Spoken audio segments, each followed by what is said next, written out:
मित्रांनो, तुमचं पुन्हा एकदा सुमिरित मराठी ह्या यूट्यूब चॅनेलवर स्वागत आहे.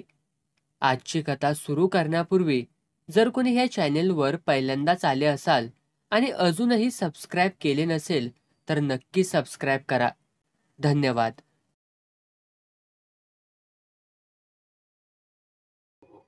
दादासाहेब. 5-7 मिनिटांनंतर पुन्हा केशवचा नम्र स्वर. दादासाहेब. केशवची अस्वस्थ हालचाल.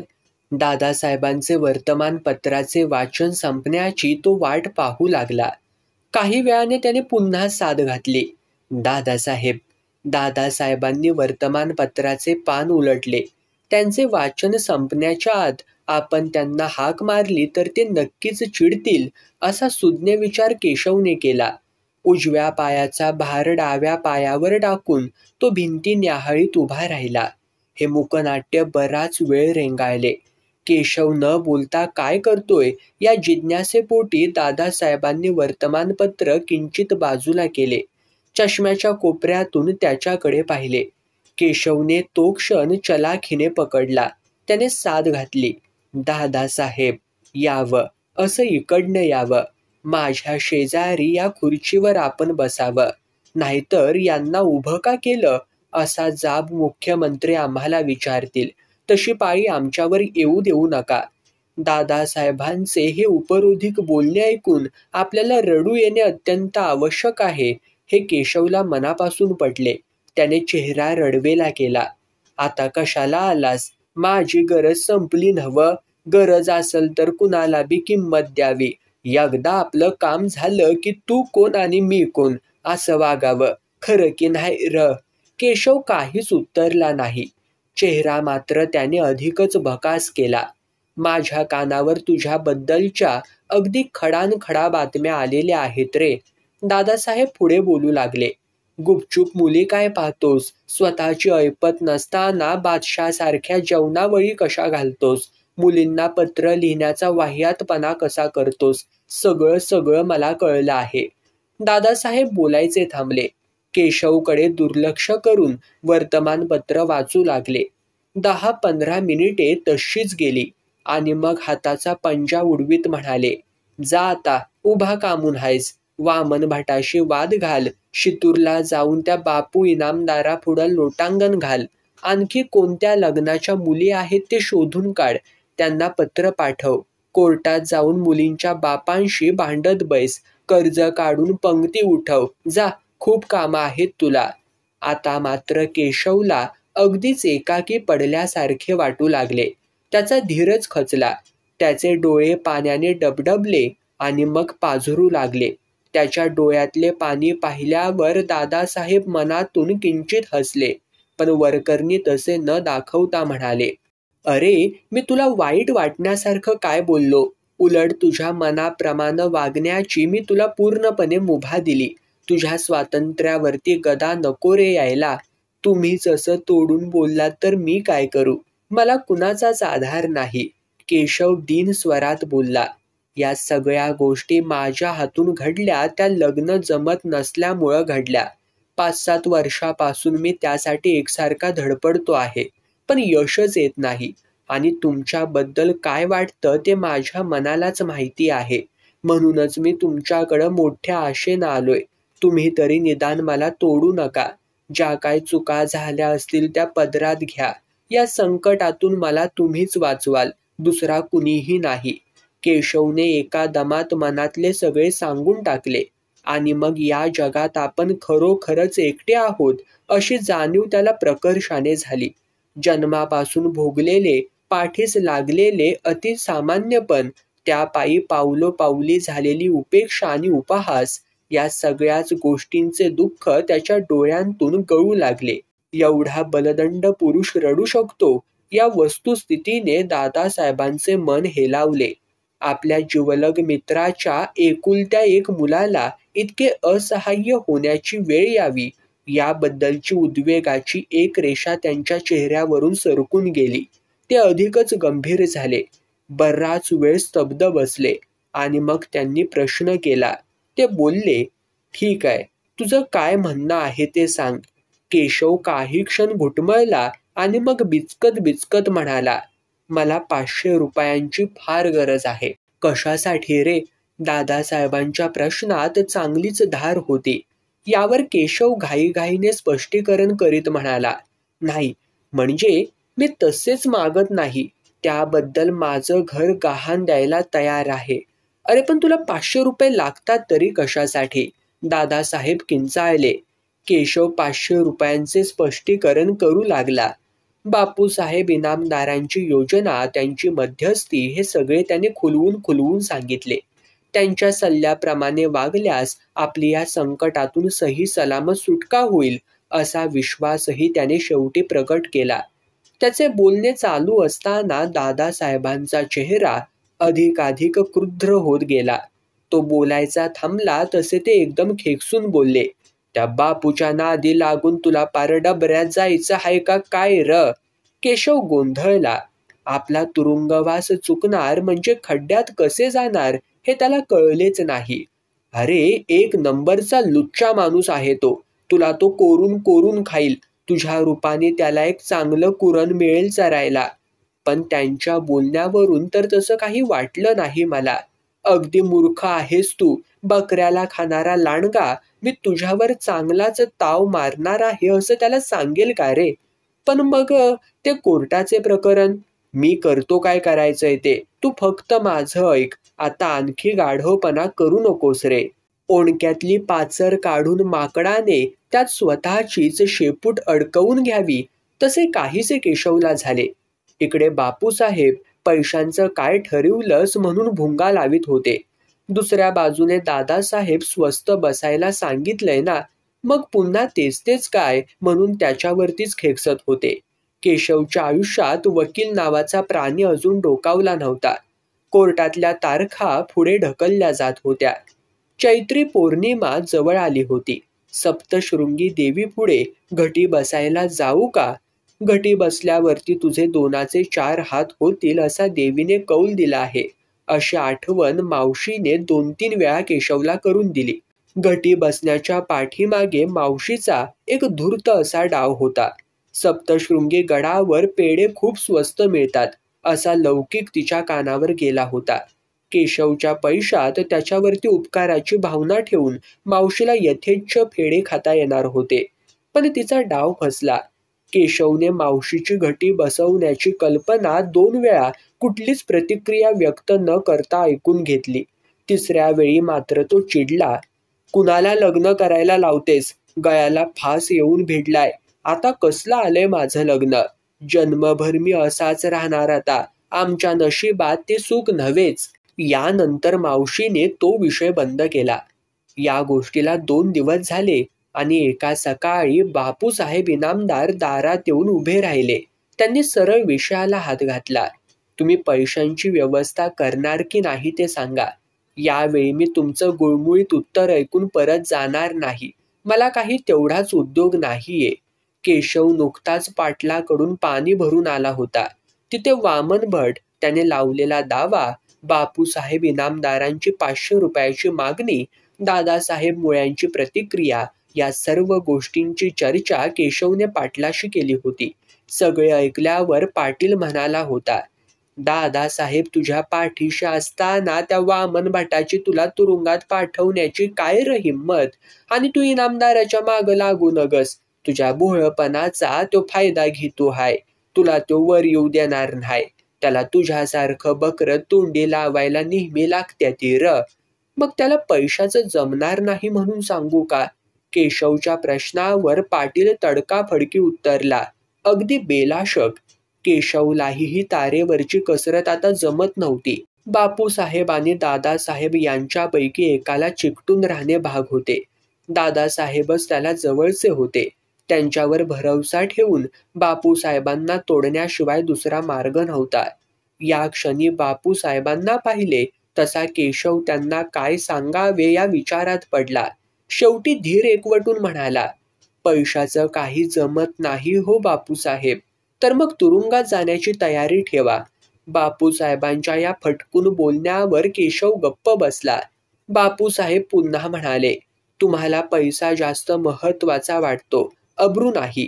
तसं नाही, पण एवढी रक्कम जमवणं?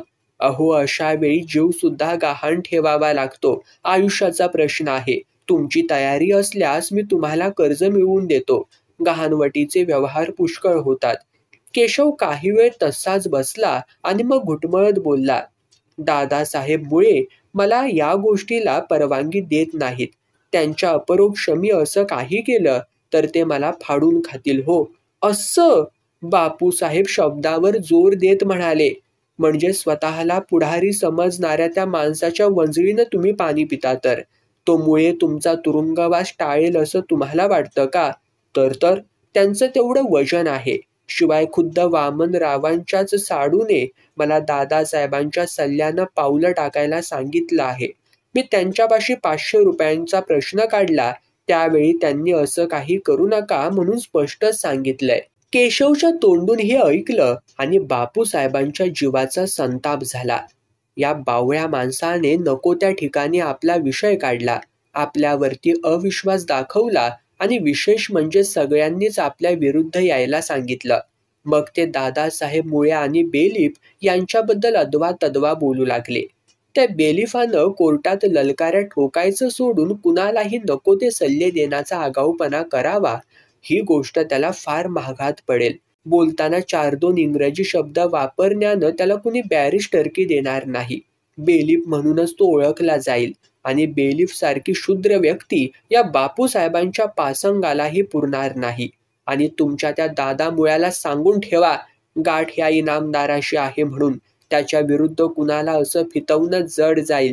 तुझ्या पुढारीपणाचा नक्षा उतरवण्याची वेळ आता जवळ जवळ आली आहे आणि ते काम हा बापूसाहेब इनामदारच करणार आहे. आणि त्यानंतर बापूसाहेब इनामदार अधिक काळ थांबले नाहीत. ताडकन उठले. दरवाजाच्या दिशेने जात त्यांनी केशवला दम दिला. कोणत्याही लुंग्या सुंग्या माणसाच्या नादी लागून तुम्ही माझा फार मोठा अपमान केला आहे. आता मी तुम्हाला आणि तुमच्या पाठी राख्यांना एक एक चमत्कार कसा दाखवतो तेच पहा. बापूसाहेब इनामदारांच्या या आकस्मिक भडीमाराने केशव चांगलाच हादरला. सुन्न होऊन बसला. बापूसाहेब केव्हा गेले हे त्याला कळलेच नाही. बराच वेळ तो तसाच बसला आणि मग मनाशी काहीतरी विचार करून उठला. दादासाहेबांच्या घराच्या दिशेने निघाला. खांदे पुढे काढलेले, चेहऱ्यावरती भीतीची एक दाट छाया पसरली होती. त्याबरोबरच खिन्नपणा, कुणीतरी ढकलीत असल्याप्रमाणे जड चाल. दादासाहेब दिवाणखान्यात हात पाठीमागे बांधून अस्वस्थपणे फेऱ्या मारित होते. केशव भिंतीशी 2 गुडघ्यांवर बसून त्यांच्याकडे दिनवाण्या चेहऱ्याने पाहत होता. बापूसाहेबांचा शब्दनशब्द त्याने दादासाहेबांना ऐकविला होता. त्यात स्वतःची भर टाकली होती आणि हे सगळे ऐकल्यावर दादासाहेब कोणता निर्णय घेतात हे त्याला पाहायचे होते. पण ते काही बोलायलाच तयार नव्हते. केशवचे सगळे बोलणे ऐकून घेतल्यावर कोचावरून ते उठले होते आणि त्यांनी फेऱ्या मारायला सुरुवात केली होती. याही गोष्टीला आता फार वेळ झाला होता. केशव कमालीचा अस्वस्थ झाला. दादासाहेब काहीच बोलत नाही असे पाहून शेवटी त्याने विचारले, मग आता काय करायचं? त्याच्या या प्रश्नावर दादासाहेबांच्या फेऱ्या थांबल्या. ते खुर्चीवर बसत म्हणाले, तू काही करू नकोस, सरळ तुझ्या ड्युटीवर जा, मी बघतो काय करायचंय ते. केशव बाहेर पडला तसे काही आठवल्याप्रमाणे त्यांनी त्याला पुन्हा हाक मारली. तो जवळ आला तसे त्यांनी विचारले, बेलीफ वामन भटाचा कोण लागतो म्हणून सांगितलंस तू? साडूच ना रे? होय होय, ठीक आहे. तू एक काम कर, घरी जाताना त्या बेलीफकडे जा, मी बोलावले म्हणून सांग. केशव बेलीफच्या घराकडे निघाला. त्याला दादासाहेबांनी कशासाठी बोलावले असावे या गोष्टीचा तो विचार करीत चालला होता. केशवने सांगितलेला निरोप ऐकून बेलीफ चकित झाला. दादासाहेबांकडे कोर्टाच्या कामासाठी तो 2-3 वेळा गेला होता. त्यांना नमस्कार करण्याइतका त्यांच्याशी परिचय देखील झाला होता. परंतु खास बोलावणे पाठवण्याइतपत जवळीक मात्र निर्माण झाली नव्हती.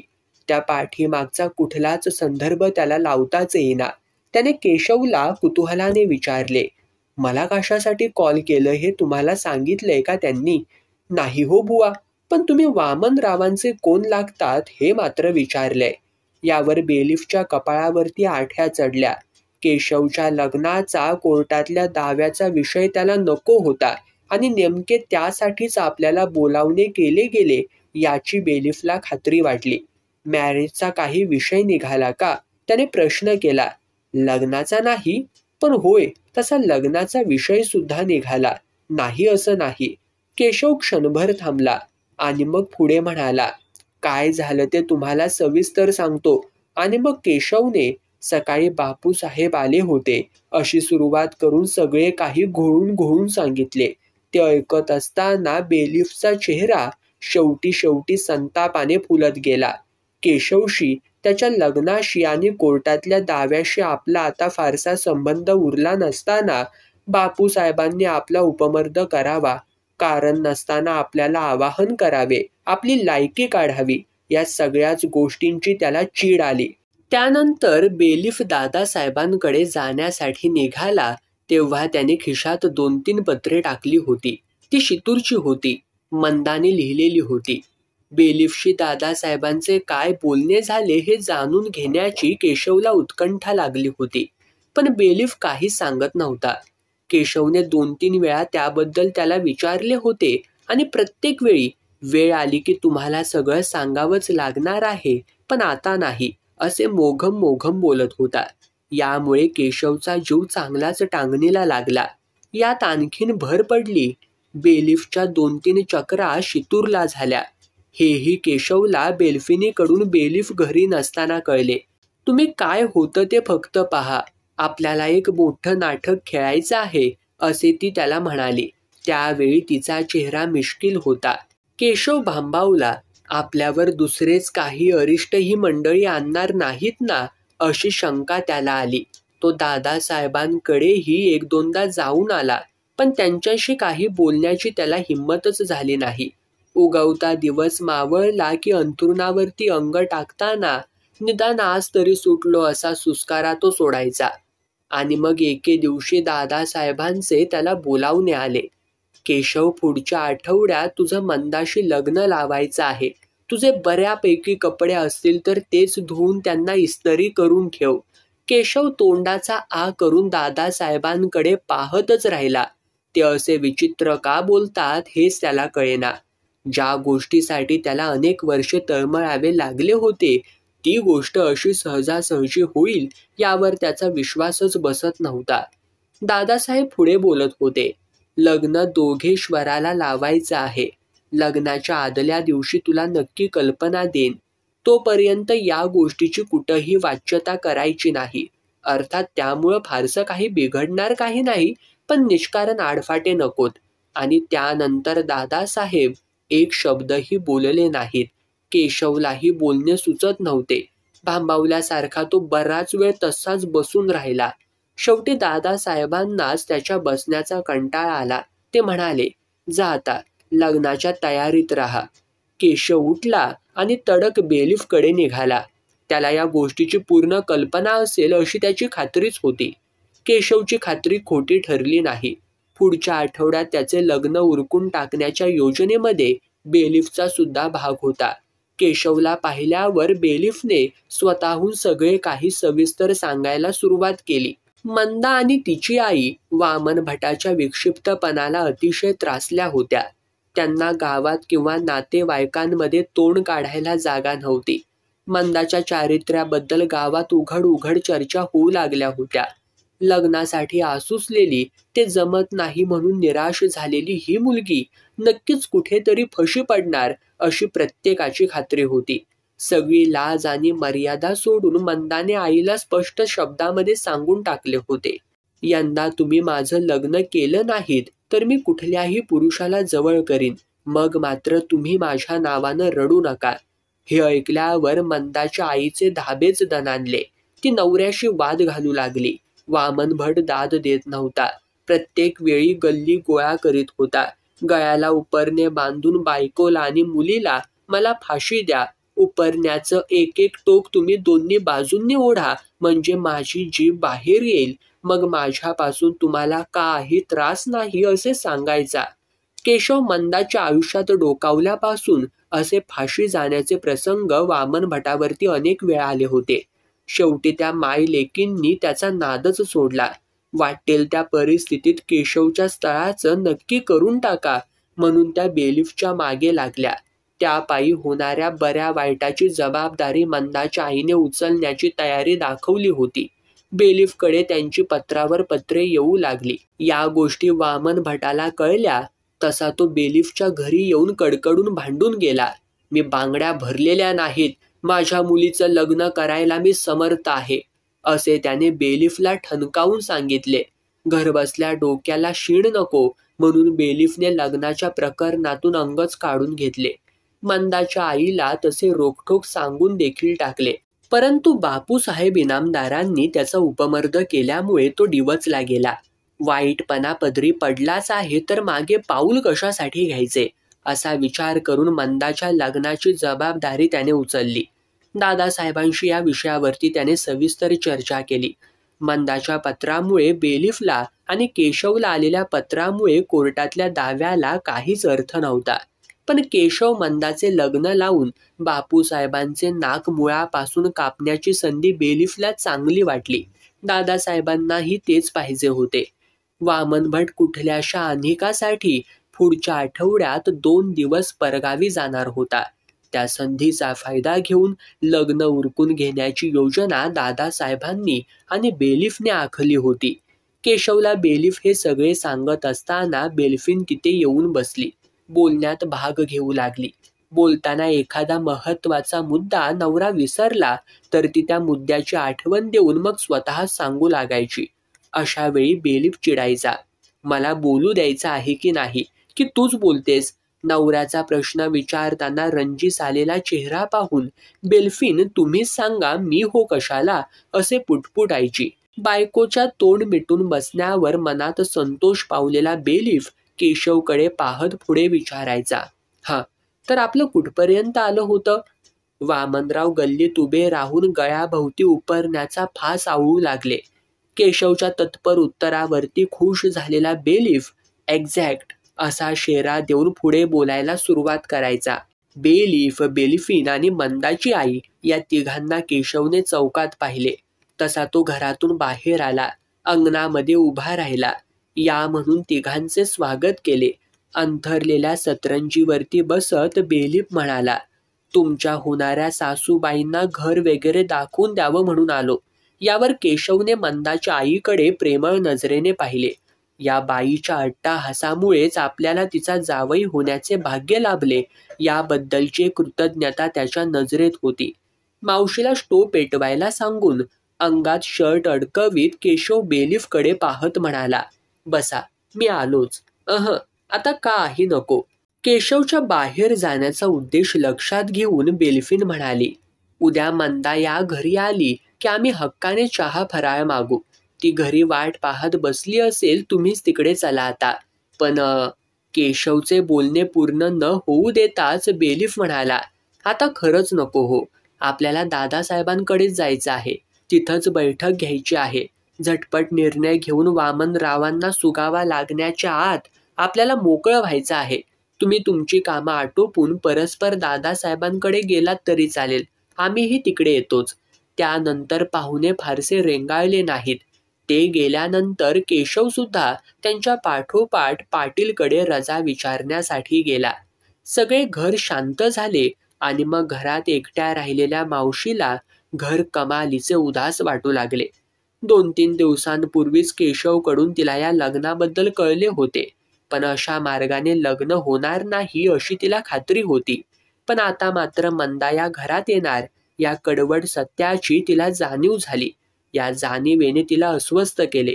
मंदाची तिने फारच दहशत घेतली होती. ती या घरात आल्यानंतर आपल्याला येथे अजिबात थारा मिळणार नाही असा तिचा समजच झाला होता. मंदा तिला एक जहाबाज मुलगी वाटत होती. मावशीला काय करावे ते कळत नव्हते. एक जीवघेणी हुरहुर मनाला गुदमरवीत होती. इच्छा नसताना डोळ्यापुढे दिराचे घर उभे राहत होते. जावेशी भांडण, तिथला कामाचा रगाडा, दारिद्र्यामुळे वैतागलेला दीर, तिच्या पैशावर असलेला त्याचा डोळा, नाक मुठीत धरून त्याच्याकडे परत जाण्याचा प्रसंग, मावशीला सगळाच भविष्यकाळ काळा कुट्ट वाटू लागला. ती डोक्याला हातच लावून बसली आणि मग एकाएकी तिचे डोळे चमकले. त्यात नेहमीप्रमाणे धूर्तपणाचे पाणी खेळू लागले. आपल्या आयुष्यात येऊ पाहणारा हा वनवास टाळायचा एक चांगला मार्ग होता. शिजत असलेल्या या लग्नाच्या कटाची बातमी वामन भटापर्यंत पोचवली तर सगळेच चित्र बदलणार होते. सगळा कट उधळून लावायला तोच एक समर्थ पुरुष होता. मावशीच्या डोक्यात हा विचार आला आणि मग ती फार रेंगाळलीच नाही. घाईघाईनं उठली, दाराला कुलूप लावलं. सुमन जवळ किल्ली देत म्हणाली, विठ्ठल मंदिरात जाऊन येते हो. केशव आल्यावर त्याला त्याचं जेवण आटोपून घ्यायला सांग. आणि मग ती लुटू लुटू चालीने मोटार स्टँडकडे निघाली. दादासाहेबांच्या दिवाणखान्यात बेलीफ, केशव, बेल्फिन आणि मंदाची आई बसली होती. केशवने सदा आणि नरूभाऊ या दोघांना येण्याबद्दल बजावून सांगितले होते. त्यांचा अजून सुद्धा पत्ता नव्हता. मावशी विठ्ठल मंदिरातून आली की तिला दादासाहेबांकडे पाठवून द्या असा निरोप सुद्धा केशवने सुमनपाशी ठेवला होता. पान खात दादासाहेब बैठकीत आले. सगळे सावरून बसले. मग काय निर्णय घेतला? नक्की ठरलं की नाही अजून?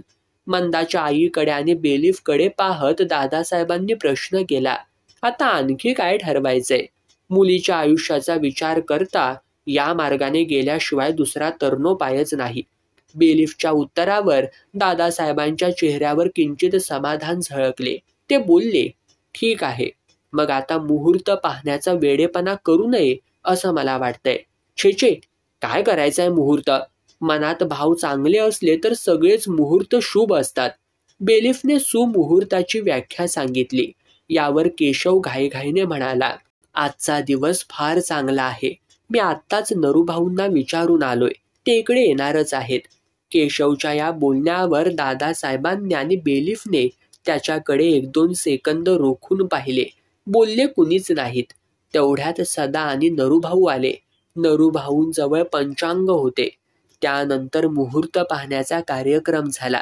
संध्याकाळचा मुहूर्त फारच चांगला असल्याची नरूभाऊंनी ग्वाही दिली.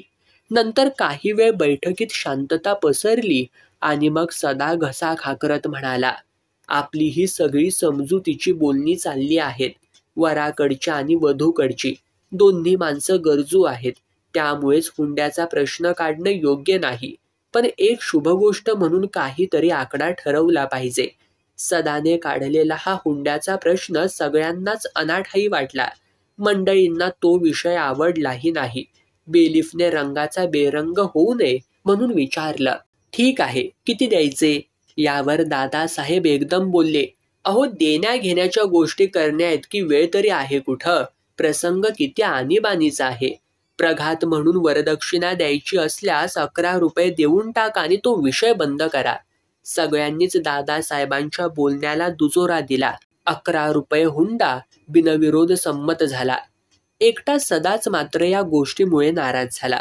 तो लग्नाची बोलणी करण्यासाठी मोठ्या तयारीने आला होता. या बाबतीत तो स्वतःला फार मुरब्बी समजत होता. पण चालू बैठकीत त्याचा मुरब्बीपणा दाखवायला त्याला संधीच मिळाली नाही. नंतर पुढच्या गोष्टी फार झपाट्याने ठरवल्या गेल्या. टाळी दोधेश्वराला मंदिरात लावावी. केशवने सायकलीवरती पुढे जाऊन सगळी तयारी करून ठेवावी. जाताना त्याने कुठेही गाजावाजा करू नये. पाठीमागून बैलगाडी जुंपून नवरी मुलगी, बेलीफ, बेल्फिन, मुलीची आई, नरूभाऊ, भटजी म्हणून सदा आणि केशवची मावशी एवढ्याच मंडळींनी जावे. टाळी लावून घरी आल्यावर बेलीफच्या घरी नवरदेव नवरीपुरते काहीतरी गोड जेवण करावे. बैठक संपली. मंडळी बाहेर पडल्यानंतर सगळ्यांना टाळून केशव एकटाच पुन्हा दादासाहेबांकडे आला. काय रे, काय राहिलंय?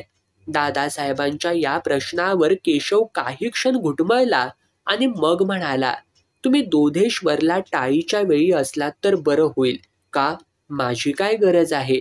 तुम्ही टाळी लागली की लगेच परतणार आहात. ती धावपळ मला मानवणार नाही रे. ते झालं. पण तुम्ही असलात की कसली काळजीच नाही बघा. आत्ता कोणती काळजी आहे आणखीन तुला?